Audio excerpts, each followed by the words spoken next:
तो हमारे साथ काजल राघवानी जुड़ी हुई हैं, जो कि बता रही हैं कि किस तरीके से उन्हें इंडस्ट्री में कहीं ना कहीं जो सामना करना पड़ा, और खास करके खेसारी लाल यादव ने शादी का वादा करके मुकर गए और उनकी तमाम बातों का वो जिक्र कर रही। काजल जी, आपने तमाम बातों का जिक्र किया, जिसमें आपने ये भी बताया कि किस तरीके से पर्दे के आगे पर्दे के पीछे वो अलग हैं, लेकिन आपसे ये सवाल इसलिए भी बनता है चूंकि आप कह रही हैं आप एक महिला हैं, परिवार का साथ है, लेकिन बहुत हिम्मत जुटाकर आपने ये इंटरव्यू दिया है, क्योंकि आपको ये भी पता है कि उनके फैंस आपको ट्रोल कर सकते हैं, धमकी आपको लगातार मिल रही है। अब आगे आने वाले दिनों में क्या ठाना है काजल राघवानी ने, क्या कहना चाहेंगे आप?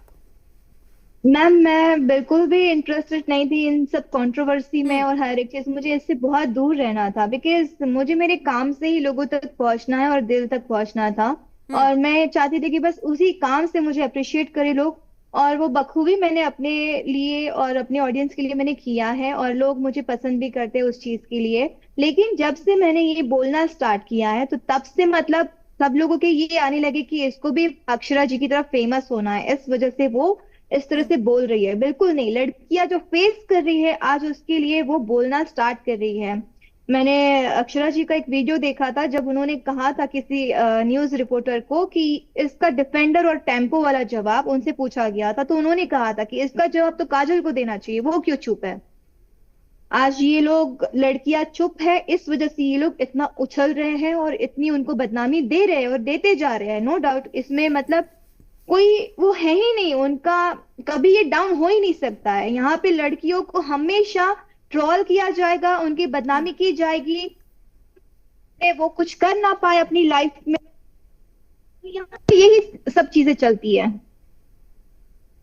यहाँ पे यानी कि यही सब चीजें चलती है यानी कि सिर्फ खेसारी मेरे लाल हिसाब यादव, से। या फिर आपको लगता है भोजपुरी इंडस्ट्री में और भी कुछ लोग हैं जो कहीं ना कहीं महिलाओं को आगे नहीं बढ़ने देते? क्योंकि आपने तो देखिए सभी के साथ काम किया है, आप अनुभव ले चुकी हैं भोजपुरी फिल्म इंडस्ट्री का, उसको लेकर आप क्या कहना चाहेंगी?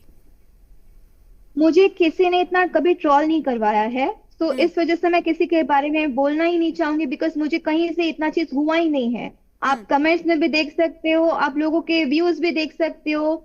अगर किसी और स्टार के भी ऐसे यूट्यूबर्स होंगे तो कभी किसी ने मेरी इतनी बुराई की ही नहीं है कि मैं उनके लिए कुछ बोलूं। बट इनके फॉलोअर्स, इनके फैंस हमेशा ट्रोल करते हैं। इनके यूट्यूबर्स जो भाड़े के टट्टू है सारे, और इन्होंने जो खरीद के रखे हुए हैं, जो इनकी ही वाहवाही करते हैं।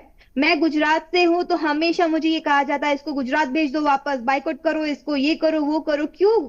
मैंने भी इस इंडस्ट्री को अपने 13 साल दिए हैं और मेहनत से मैं यहाँ पे काम कर रही हूँ। मतलब हमारा इतना भी एक हक नहीं बनता है कि हम लोग अपनी आप बीती आप लोग से शेयर करें कि हमारे साथ क्या क्या बीता है। मैं आज तक इसलिए चुप रही बिकॉज मुझे इन सब चीजों से मुझे अपने मतलब ये चीजें मुझे करनी नहीं थी, कि यही सब चीजों से मैं डरती थी कि नहीं यार, मतलब ये सब मैं करने जाऊंगी तो फिर वही सब ये लोग करेंगे मेरे पीछे, बिकॉज मैं अलग ही स्टेट से हूँ, मतलब अलग ही जगह से हूँ। फिर ये लोग मुझे ट्रोल करना स्टार्ट कर देंगे, फिर मैं क्या करूंगी। मेरे फैमिली के लिए मैं एक ही सहारा हूँ, सो इस वजह से मैं डरती थी। लेकिन अब मैंने मम्मी से भी कहा कि मम्मी अब मुझे बोलना पड़ेगा, बहुत हो रहा है। काजल, क्या अब सो भी डर ये है? सब चीजें। काजल, क्या अब भी डर है? क्योंकि आप बता रही हैं आपको कॉल आ रहे हैं, धमकी भरे कॉल्स आ रहे हैं आपको, आप मैम मैं आपको बता नहीं इकलौती सकती हूँ, मैं लड़की हैं कांप घर में रही, कमाने वाली। मैं अभी भी कांप रही हूँ। देखिए मैं बोल रही हूँ, मैं सब हाँ। सच बोल रही हूँ, बस मुझे उन सब चीजों का अंदर से एक है चीज है कि मतलब मैं बिहार में, आपको बता, मैं बहुत प्राउडली बिहार में अकेली घूमती हूँ। हम्म। मैं अकेली जाती हूँ, कई लोगों ने मुझे देखा होगा। मुझे किसी का डर नहीं है, मुझे ऐसा लगता है कि इन लोगों ने मुझे अपनाया है तो ये लोग मेरे साथ क्यों गलत करेंगे, मैं इसलिए अकेली घूमती हूँ। हम्म। बट अभी जो मुझे हमें अभी जो कॉल्स आने लगे हैं उनकी तरफ से कि और व्हाट्सएप कॉलिंग करते हैं ताकि रिकॉर्ड ना हो, बट रिकॉर्डिंग वगैरह मैं रखती भी नहीं हूँ। तो ये आ रहे हैं कॉल्स के बिहार जाना है, शोज करने जाती है, अकेले जाती है, तुम लोग समझ नहीं रहे हो, तुम लोग जो पंगे ले रहे हो, ये कर रहे हो वो कर रहे हो। और सबसे बड़ा कल मुझे एक चीज पता चली कि ये तक कहा गया है कि तुम्हारा भी रखा हुआ है, तुम्हारा भी वायरल हो सकता है अगर बहुत ज्यादा बोली तो। मतलब आपका यहाँ तक बोला वीडियो भी गया। उन लोगों के पास, आप ये कह रहे हैं कि इस चीज की धमकी दी जाती है कि आपत्तिजनक वीडियो है, हम उसको वायरल कर देंगे? यस, और ये सब कैसे क्या करते हैं वो उन लोग को ही पता है, मुझे आइडिया नहीं है बिल्कुल भी। जैसे दूसरों को धमकियां दी जाती है वैसे मुझे भी दी जा रही है। तो काजल, इस आप वजह उनके से साथ अब रही मुझे हैं, लगता है खेसारी लाल कि यादव के आप साथ रही हैं। आप ये जिक्र कर रहे हैं कि आपत्तिजनक वीडियो खेसारी लाल अपने फोन में भी रखते थे, आपने कई बार देखा भी है। क्या आपको लगता है कि वो इसके जरिए भी और महिलाओं के साथ कहीं ना कहीं, जैसा आपके साथ कहा जा रहा है कि वीडियो वायरल कर देंगे, ऐसा और भी देखिए, महिलाओं के मुझे साथ? कल सुना, ये चीजें हाँ मैंने कल सुनी, हाँ। मुझे कल बता रहे हैं ये चीजें। जब मैंने दूसरों का बोलना स्टार्ट किया तो बोलते कि उसका भी है, उसको बोल दो, ऐसा बोला उन्होंने मेरे हम्म। स्टाफ को कॉल करके। अब वो वही जाने उनके पास क्या क्या चीजें हैं।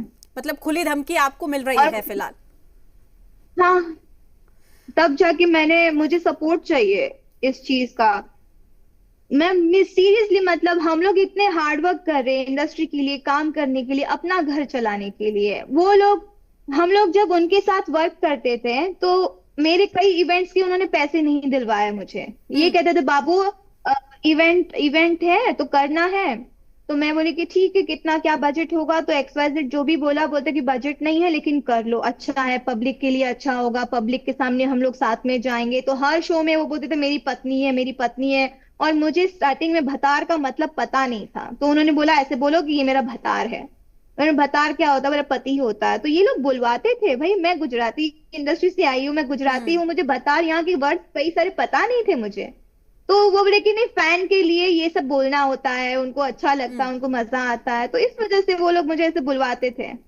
और वो तो हर स्टेज पे हर लड़की के साथ उनका वो बोलते कि ये मेरी ये है, ये मेरी ये है। और इवन उन्होंने अभी इंटरव्यू में, शुभांकर जी के इंटरव्यू में ये भी बोला है कि हर सेट पे प्यार होता है उनको। तो आप सोच सकती है जब उनको हर सेट पे प्यार होता है तो कैसे होता होगा, अगर वो लड़कियां ही जाने। और जो बातें मैंने करी हैं कि किस तरह से वो लड़कियों से अपना दुख दर्द सुना के, अपने घर का दुख हम्म दर्द सुना के लड़कियों को फंसाना, वो लड़कियां सुन रही होगी, वो बोलती होंगी कि हाँ ये सच बोल रही है, कि मेरे साथ भी ऐसे ही डायलॉग्स चिपकाए गए हैं। हम्म। मुझे एक दो लड़कियों ने कॉल किए और उन्होंने बोला कि सेम डायलॉग्स मुझे भी चिपकाए गए हैं। काजल। तो मैंने बोला आप लोग क्यों नहीं है फिर? हम्म तो बोले कि हम बोलेंगे, देखते अभी, जब जब अब पता नहीं लड़कियां सपोर्ट क्यों नहीं आती है, लड़कियां एकजुट क्यों नहीं होती है। ये लोग हर लड़कियों को अगेंस्ट कर देते हैं। जब रिलेशन में जाना होता है तो जिस लड़की से हमारा कोई कनेक्शन ही नहीं होता है, अच्छे अच्छे रिलेशंस होते हैं, हाय हेलो वाले जो भी हैं, तो सबको अगेंस्ट कर देते हैं ताकि कोई लड़की एक दूसरे से बात ही ना कर पाए। हम्म। काजल जी, क्या, देखिए मैं समझ सकती हूँ अभी आपकी मानसिक स्थिति क्या होगी। आपने कहा कि मैं अभी भी कांप रही हूँ, और मतलब वो हिम्मत वाकई लानी पड़ती है जब हर कोई आपके अगेंस्ट हो और आप अकेले खड़े हों, और वो सब हिम्मत। हिम्मत, हिम्मत, यस, मैं इस बात का बोलूंगी, हिम्मत इन लोगों की वजह से ही आई है। अगर हम्म ये लोग अब इतने नहीं गिरते तो शायद ये वहीं दबा का दबा रह जाता, तो शायद इन ये सब चीजें बाहर ही नहीं आती। हम लोग एक नॉर्मल लाइफ जी रहे होते हैं। मुझे पता है कि समाज में क्या बातें होगी, अब मेरे घर परिवार तक क्या क्या फैलेगा, क्या क्या नहीं होगा। मैं नहीं चाहती थी कि ये सब चीजें जाए, मतलब वायरल हो या ऐसा कुछ हम्म। हो। लेकिन आज एक लड़की अपनी बदनामी सबके सामने नेशनल टीवी चैनल पे क्यों करवाएगी? जिसका मैंने आज अपना करियर यहाँ तक बनाया है, यहाँ तक नाम अपना पहुंचाया है, तो मैं क्यों चाहूंगी कि मेरा नाम खराब हो कितना किसी के भी कितना सामने? मुश्किल, कितना मुश्किल दौर आप इसे मानती है कि जिस इंसान को आपने पूजा, जिस इंसान के साथ आपने शादी के सपने देखे, जिस इंसान ने आपको यकीन दिलाया कि वो आपसे शादी करेगा, आपके साथ खड़ा है, और अचानक से उसका साथ छूट गया, और अब नौबत यहां तक आ गई कि आप कह रही हैं कि आपको धमकी मिल रही है। क्या चल रहा है दिमाग में? बोल रहे मानसिक हैं, स्थिति कैसी है? मेरी मम्मी ने कल भी मुझे डर के बोला कि काजल अब रहने दे, मत बोल, जाने दे, बातें आगे बढ़ेगी, मत बोल। बट मैंने बोला मम्मी कि प्लीज मम्मा अब बोलने दे, अब जो होगा वो देखेंगे। कोई समाज वाला मेरे पास आया नहीं है कि तुम किस फेज से गुजर रही हो, कि तुम्हारे घर में सब सही है क्या नहीं है। तो कोई मेरे सपोर्ट में आया नहीं है। तो आज मुझे मेरे लिए लड़ना है बस, बिकॉज मैं बहुत फेस कर रही हूँ, बहुत सुन चुकी हूँ। मैंने नहीं सोचा था कि मुझे इस तरह से किसी को बोलना पड़ेगा, मैं कभी आऊंगी इस तरह से, मुझे आप सबको इंटरव्यू ऐसे देने पड़ेंगे। मैंने कभी नहीं सोचा था लाइफ में। मतलब आज ये कहा जा सकता है कि काजल ने बहुत बहुत हिम्मत जुटाई है। वाकई ये जो आंसू फिलहाल हमारे दर्शक भी देख पा रहे होंगे, जो आपकी आंखों में है, वो ये बता रहे हैं कि आप किस मानसिक स्थिति से गुजर रही हैं, लेकिन क्या आपको ये भी लगता है कि भोजपुरी फिल्म इंडस्ट्री में अब तमाम महिलाओं को खुलकर आवाज उठानी चाहिए? कुछ एक आधा लोगों का दबदबा है फिल्म भोजपुरी इंडस्ट्री में, मानती हैं आप इस बात को? यही लोग करते हैं इस चीज को। जातिवाद किसने फैलाया इंडस्ट्री में? मैं तो इस जात की थी नहीं, मैं तो गुजराती हूँ, मैं तो बिहार यूपी से बिलोंग करती भी नहीं। तो जातिवाद किसने फैलाया? गंद किसने फैलाई है? वल्गर सॉन्ग्स किसने गाए हैं? ये आप लोग देखिए, यूपी बिहार वाले सब लोग, यहाँ के जितने ऑडियंस है हमारे, वो लोग देखेंगे ना किसने क्या किया है। आज ये लोग, इनके फिल्म में लगती है, आज अगर इतने ही बड़े स्टार है तो फिर इनके फिल्म में थिएटर में लगती है। चलो, अगर 100 थिएटर्स थे तो उसमें से बहुत कम थिएटर्स हो गए, तो फिर इतने अच्छे ये लोग स्टार है तो फिर इनके थिएटर्स बढ़ क्यों नहीं रहे, कम क्यों हो गए हैं? इनको मल्टीप्लेक्स में मूवी लगाते हैं आजकल, जो ये लोग दिखा दे कि मल्टीप्लेक्स में हमारी फिल्म लग रही है, तो ये लोग तो पैसे देके मल्टीप्लेक्स में वो हायर करते हैं, लगाते हैं। ये हमको नहीं पता है, हम लोग इंडस्ट्री में है, हम लोग, आज हमारी फिल्म टेलीविजन पे आती है, टीवी पे आती है, तो इन लोग की सोच है कि सारी चीजें, खास करके सोच है कि अभी ये लोग तो टीवी सीरियल करने लगी है। हमारी जितने फिल्म की टॉप की एक्ट्रेसेस हैं, मतलब नॉर्मल अभी न्यू कमर्स भी है, तो बोलते टीवी सीरियल करते हैं ये लोग। बट मुझे ये बहुत प्राउड फील होता है उन प्रोड्यूसर्स के लिए जो इन लोग से पैसे नहीं कमा रहे हैं, वो हम फीमेल ओरिएंटेड फिल्म में करवा के हमसे वो लोग कुछ पैसे तो बचा पा रहे हैं अपने। शायद ही ये लोग प्रोड्यूसर लोग मानेंगे। ये प्रोड्यूसर्स इन लोग के पीछे करोड़ों की फिल्में बनाते हैं और जीरो रिकवरी होती है इन लोग की, और हमारे पीछे भले लाखों की फिल्म बनती होगी बट उसमें से वो कुछ लाख तो बचा ही लेते हैं अपने लिए। तो मुझे इस चीज का प्राउड फील हो रहा है। तो हम लोग भले टेलीविजन की फिल्म में ही कर रहे हैं बट कोई प्रोड्यूसर बर्बाद नहीं हो रहा है। मैंने तो यहाँ तक देखा है, जब मैं नई आई थी, प्रोड्यूसर अपना घर बेचकर, खेत बेचकर, अपनी बीवी के ज्वेलरी, एक तक की, यहाँ तक कि मंगलसूत्र अपनी औरत का बेच के उसने फिल्म बनाई और वो रिकवर नहीं हो पाया, या फिल्म बीच में ही बंद पड़ गई, उसने सुसाइड भी कर लिया। तो प्रोड्यूसर यहाँ तक वो हो जाते हैं, और पता नहीं इन लोग का सपोर्ट में सारे लोग क्यों रहते हैं, लेकिन अभी कितना क्यों मुश्किल, नहीं है। अभी कितना मुश्किल दौर है ये, परिवार को, माँ बाप को संभालना, ट्रोलर्स को संभालना, खुलकर बातचीत करना। खेसारी लाल यादव, जिसके लिए दिल में प्यार था, आज इस दिल में क्या है?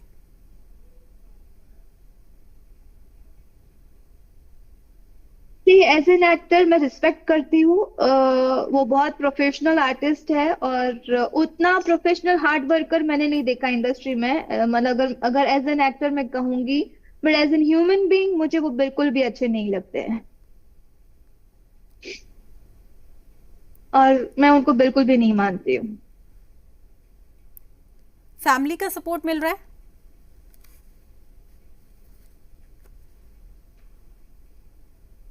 मेरी मम्मी हाउसवाइफ है, मेरा एक भाई है, और उसके भी कुछ अभी हेल्थ इश्यूज चल रहे हैं। सो मेरे पापा जो है गुजरात में रहते हैं, हमारी गौशाला है तो वहां पे वो टेक केयर करते हैं उनका। और जैसे कहते हैं गौशाला में ट्रस्ट के पैसे आते हैं, बट वो आज तक हम लोग ने कभी भी, वो लोग कहते हैं कि गौशाला जो होती है वो उसमें उसके पैसे वो लोग अपने पास रख लेते हैं, बट नेवर। मेरे पापा ने हमेशा उनकी सेवा में हर एक चीज लगाई है।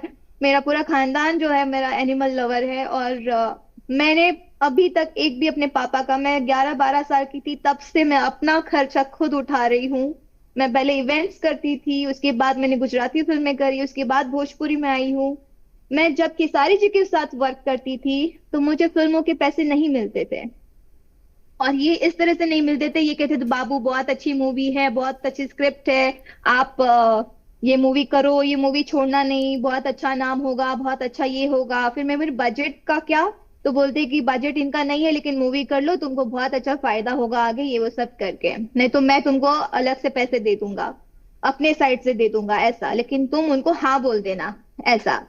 तो फिर मैं करती थी वो फिल्म। उसके बाद फिर जब पैसे उनसे मांगती थी कि दे दीजिए मुझे मेरे पैसे, तो बोलते तुम पैसा पैसा करती हो, तुमको सिर्फ पैसे से ही प्यार है, लेकिन जो बजट में लेती हो तो उतना तो तुम मुझे मिलना चाहिए ना फिर बजट।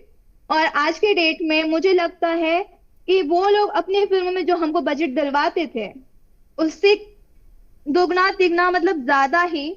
हम लोग फीमेल ओरिएंटेड में हम लोग अपने आप पे दम रख के हम लोग अपने एक्टिंग से हम लोग वो कर रहे हैं, और प्रोड्यूसर्स हमारे लिए उतना कर रहे हैं, और वो लोग हमारे पैसे नहीं दिलवाते थे, जबकि उनको ये था कि हमारा पैसा बढ़ना चाहिए, हीरो का पैसा बढ़ना चाहिए। लेकिन हीरोइन को इतना पैसा कौन देता है, हीरोइन को इतना पैसा कौन देगा, क्यों देगा, हीरो हम्म। से फिल्में चलती हैं। तो ये सब चीजें यहाँ पे बहुत आती थी। मतलब काफी दिक्कतों का सामना आपने किया, तो आपसे फ्री में काम कराया जाता था। हम लोग आज भी स्ट्रगल करते हैं। उन्होंने कई मतलब हम्म। इवेंट्स के पैसे मेरे नहीं दिलवाए हैं कि बाबू मिल जाएगा करते करते मैं मांगते रह गई, लेकिन उन्होंने नहीं दिलवाया। और आज उनके लोग बोलते हैं कि 2 साल अगर हम लोग स्पॉन्सर से हर एक चीज करते हैं, लोगों का पब्लिक का जो दान दक्षिणा वो लोग करते हैं, तो फिर हमारे भैया ने तो आपको भी स्पॉन्सर दिया हुआ है, फिर 2-3 साल तो आप उनके पैसे से ही चल रही थी। तो I am very sorry guys. आज इतना जो भी मेरा बना हुआ है, मैंने अपने पैसे से अपनी मेहनत से कमा के यहाँ तक मैं बैठी हूँ। और मैंने, भगवान है अगर मैंने उनका 1 रुपया भी खाया हो तो। हम्म। आप जिक्र कर रही हैं बहुत ही मिडिल और क्लास आज फैमिली मैंने से। जो जी। भी मैंने आज आज मैंने जो भी अपना घर बनाया है या गाड़ी ली है, जो भी लिया है, वो मैंने अपनी मेहनत की कमाई से ली है। तो वो लोगों का ये भी कहना है कि वो सब दिया हुआ खेसारी लाल का है, तो आई एम वेरी सॉरी। उनको पूछ लीजिए उनके अकाउंट से मेरे अकाउंट में कितने पैसे आए हैं। हम्म। काजल जी, आपने जिक्र किया बहुत ही मिडिल क्लास फैमिली से आप आई हैं। आपने कहा कि मैं अभी भी बोलते वक्त कहीं ना कहीं कांप रही हूँ, और वो धोखा, वो जो आपको प्यार में मिला है, जो वादे दावे किए गए, आपकी छवि को खराब करने की कोशिश की गई, ऐसे में क्या ये डर नहीं लगा कि अगर मैं बेबाकी के साथ अपनी बातों को रखने वाली हूं तो कहीं ना कहीं परिवार पर भी इसका इम्पैक्ट पड़ेगा, परिवार भी परेशान हो सकती है? आपने मैम कहा सबसे धमकियां आ रही पहले हैं, मेरे क्या परिवार को तो किसी तरह की कोई धमकी नहीं मिली? सबसे पहले मेरे दिमाग में परिवार ही आया था, और हम्म। इसी वजह से मैं चुप थी। क्योंकि सब लोग यही कमेंट कर रहे हैं कि इतने साल बाद क्यों बोल रही है, अभी तक क्यों नहीं बोला, ये सब हम्म। चीजें। लेकिन इस अभी तक मैं सिर्फ परिवार की वजह से ही चुप थी। बट अब मेरी बात आत्मसम्मान की आ रही है, और अब मेरा कैरेक्टर ये लोग गिरा रहे हैं, तो मुझे अपने कैरेक्टर के लिए मुझे बोलना पड़ रहा है अभी। हम्म। सो यही बात है, इस वजह से मुझे बोलना पड़ रहा है। अदरवाइज मैं आज भी अपने परिवार के लिए चुप बैठती। मैं, देखिए। जी। आपको बिलीव नहीं होगा कि मैं ये आज 8वां या 9वां महीना, 10वां जो भी महीना है, ये 10 महीने में अपने घर में नहीं गई हूँ। मैं अपने रूम में होटल में रोती रहती हूँ कि मुझे घर जाना है। मैं अपने पेट से बहुत प्यार करती हूँ। मैं नहीं रह पाती उन लोग के साथ, क्योंकि मैं, मुझे मेरे फैमिली के लिए वर्क करना है, और उनके लिए हार्ड वर्क मैं हमेशा करना चाहती हूँ। और मैं नहीं चाहती कि उनको कभी भी किसी चीज की भी कमी हो। तो मैं अपने घर वालों से मिल नहीं पाती हूँ, बस वीडियो कॉल पे, फोन पे बात होती है। तो ये हार्ड वर्क किसी को दिखता क्यों नहीं है? और हम्म। लोग बोल रहे हैं कि मेरे पास काम नहीं है। भगवान की दया से टच वुड मेरे पास, मैं कंटिन्यू फिल्में कर रही हूँ, टेलीविजन की कर हम्म। रही हूँ। मुझे गर्व है इस बात का कि मैं कर रही हूँ। हम्म। मैं, और उनकी जो थिएटर वाली फिल्में हैं उससे ज्यादा ही मैं अर्न कर रही हूँ। और सारे प्रोड्यूसर, डायरेक्टर्स, चैनल, सबको मैं धन्यवाद करूंगी, सीरियसली हाथ जोड़ के। Thank you so much. आप लोगों ने इंडस्ट्री की हर एक्ट्रेस को उसका काम दिया है, उसका वर्क दिया है। आज सीरियसली हर हर हर लड़की थैंक यू बोलना चाहेगी, टीवी चैनल्स वालों को। आप बिल्कुल, आप प्रोड्यूसर्स को क्रेडिट भी दे रही है, लेकिन अगर मैं भोजपुरी फिल्म इंडस्ट्री की बात करूं तो पवन सिंह का नाम तो देखिए इसमें आता ही आता है।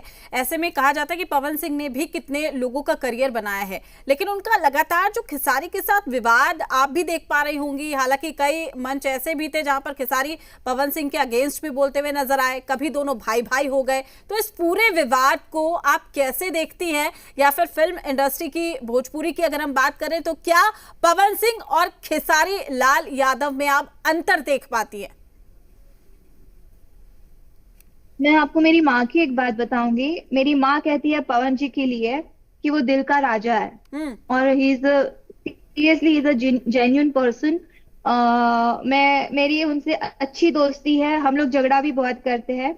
और मैं उनके साथ शायद ही, जो मस्ती मैं उनके साथ करती हूँ, जो बातचीत मेरी उनके साथ जैसी होती है, मुझे नहीं लगता कि किसी और लड़की को उतना हक भी हम्म। होगा। तो वो जेन्यून लगते हैं। और मेरी माँ ने, अभी इलेक्शन भी हुआ था, मैं उनके सपोर्ट में गई थी, तो और मुझे इलेक्शन में कहीं जाना नहीं था। मेरी माँ ने कहा कि तू कहीं जा या मत जा, लेकिन पवन जी के लिए जरूर जाना। हम्म। तो मैं उनके लिए गई थी। वो मुझे जेन्यून लगते हैं, और वो कंट्रोवर्सी से और किसी के लिए वो कभी इतने इंट्रोड्यूस नहीं देते हैं, वो कभी इतना लाइव आते नहीं हैं। और जो भी बातें होती है वो अपना काम करके दिखाते हैं, और आज की डेट में वो काम से जवाब देते हैं। वो इंसान पहले काम करता है फिर बोलते हैं। वो हम्म। बोलने की जरूरत नहीं है, उनका दिख जाता है। और मतलब ये पवन सिंह इंसान का जो है काम बोलता खेसारी है, जी, पवन सिंह का काम बोलता है और खेसारी लाल यादव बुलवाने की कोशिश करते हैं, वो आप ये कह करने रही हैं? से वो करने से पहले ही बोलते हैं कि मैं ये, मैं वो, मैं वैसा, मैं ऐसा, मैं ये कर रहा हूँ, मैं वो कर रहा हूँ, मैं करोड़ों का ये ले रहा हूँ। बीच में कपिल शर्मा के शो में जब खेसारी जी गए, वहां पे बोल रहे मैंने डोमेस्टिक एयरपोर्ट मुंबई का जो है वहां पे उसके पीछे मैंने 300 एकड़ जगह ली है। तो इंसान को ये भी सोचना चाहिए, 300 एकड़ जगह, नो डाउट आप बहुत कमाते होंगे और आप बहुत कमाए लाइफ में, लेकिन इंटरनेशनल चैनल है वो, और वहां पे आप लोग ये सब चीजें जो बोल रहे हो वो क्या पब्लिक समझ में नहीं हम्म। आती है? वहां पे जो पब्लिक जुड़ी है, जो लोग देखते हैं, तो वो आपको क्या सोचेंगे? वो बोलते बहुत है एक्चुअली, खेसारी जी बहुत बोलते हैं। काजल जी, पवन सिंह और खेसारी में लगातार ये भी कहा जाता है कि कौन बड़ा है इस इंडस्ट्री में, कौन ज्यादा कमाता है, कौन ज्यादा ग्रोथ कर रहा है। सिमिलैरिटीज आप क्या देखते हैं या फिर आप अंतर क्या देखती है? क्या ऐसी खूबी है जो पवन सिंह को खास बनाती है, और ये कह लूं मैं कि खेसारी लाल यादव में क्या ऐसी कमी है जिसकी वजह से आज आपको इस मंच पे बोलना पड़ रहा है? मैं दोनों ही हार्ड वर्कर है, और दोनों ही हार्ड वर्क करते हैं, और दोनों ही अपनी अपनी जगह, दोनों की जगह अलग है। पवन जी के गाने अगर सुने जाते हैं तो हर एक फैमिली, हिंदी वाले भी सुनते हैं, बॉलीवुड इंडस्ट्री के भी उनको मान सम्मान देते हैं, सुनते लेकिन हैं। आपको लगता और है दोनों आज की डेट में कॉम्पिटिटर हैं? आपको लगता है दोनों कॉम्पिटिटर हैं?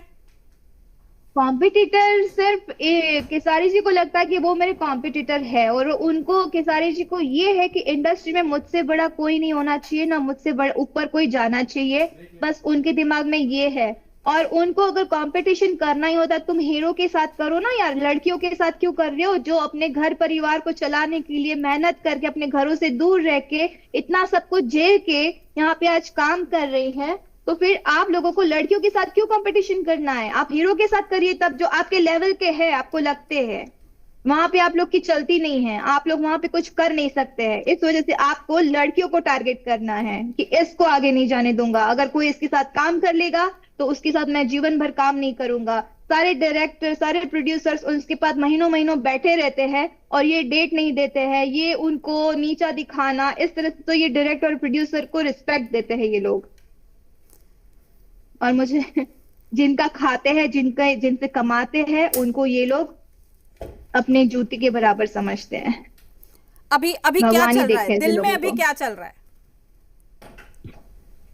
दिल और दिमाग दोनों से बताइएगा, अभी क्या चल रहा है इस वक्त, क्या चल रहा है? सर मैम, इस वक्त तो बस यही सब आपको जो दिख रहा है वही चल रहा है, और मुझे नहीं लगता है कि पवन जी कभी भी इन सब चीजों को लेके हमेशा कंट्रोवर्सी में पहले आते हैं। वो अपना काम करते हैं तो केसारी जी का एक ओपिनियन आता है, उसमें कुछ आता है, कमेंट आता है, तब जाके सामने वाले भी बोलते हैं, अदरवाइज कोई सामने से कभी कुछ नहीं करता है। और इनको ही शौक है लाइव आना, लोगों से गलत गलत लोगों के ऊपर इंटरव्यूज बनवाना, इनका ही एक शौक है। इन्होंने जो अपने यूट्यूबर्स बना के रखे हैं, उन्होंने अपने ग्रुप्स बना के रखे हैं, दंगा करवाना। लोग कमेंट करते हैं कि केसारी जी के लिए पूरा बिहार बंद था। जी नहीं, कहीं भी बिहार बंद नहीं था। उनके जहां लोग थे बस वहीं वहीं उन्होंने कुछ चीजें की थी, गांव गांव में जाके। पटना बंद कर अगर पटना बंद हो सकता है तो फिर क्या ही हो जाएगा और ठीक है, इनके लिए क्यों बंद होगा? एक आखिरी सवाल काजल जी आपसे। आपने कहा ट्रॉल भी हो रही हूँ, धमकियां भी मिल रही हैं, अब क्या यहीं पर रुक जाएंगी आप या अपनी लड़ाई को आगे लेकर जाएंगी? नहीं मैम, अगर मैं, हम्म। क्योंकि मैंने इतना बड़ा बयान दिया है, जो कि हम्म। अगर एक लड़की आके, लोग ये भी कहते हैं कि मैं लड़की हूँ, लड़की लड़की बोल रही हूँ, बट आई एम सॉरी, जो मैंने फेस किया है मैं वो आपसे आज बात कर रही हूँ। हम्म। अगर मैं आज इतने सालों बाद बोलने आई हूँ, और तो जरूर कोई ना कोई बात होगी ही, इस वजह से बोल रही हूँ। अदरवाइज मुझे कोई भी ये नहीं था कि मैं अपनी बदनामी करवाऊँ सबके सामने ये सब बोल के। तो कई लोग जेन्युइन लोग हैं, इंडस्ट्री के लोग हैं, जो मुझे बोल रहे हैं कि मैम मैं आपको सपोर्ट करता हूँ और मैं आपके साथ हूँ। हमारे इंडस्ट्री के लोग भी है कि आप एकदम राइट हो, आप गलत नहीं हो। और एंड मैं सबको थैंक यू बोलूंगी कि thank you so much support करने के लिए। बट मैं चाहूंगी कि आप लोग दुनिया के सामने भी बोले, और बिल्कुल। मैं हर उस लड़की से भी दरख्वास्त करूंगी कि आप प्लीज सामने आए, बिकॉज अब लड़कियां चुप रहेंगी तो ये इन लोगों का आतंक बढ़ता जाएगा। बिल्कुल काजल, हम भी यही चाहते हैं कि सच्चाई सबके सामने आनी चाहिए। काजल जी, आपका शुक्रिया हमारे साथ जुड़ने के लिए और इस तमाम चर्चा के लिए, चूंकि कहीं ना कहीं आपने फिल्म इंडस्ट्री के बारे में जिन बातों का जिक्र किया है वो वाकई चर्चा का विषय है। तो जिस तरीके से खेसारी लाल यादव पर गंभीर आरोप लगाए गए हैं, देखना लाजमी है कि उसको लेकर अब क्या कुछ प्रतिक्रिया निकलकर सामने आती है। वक्त तो चला छोटे से ब्रेक का।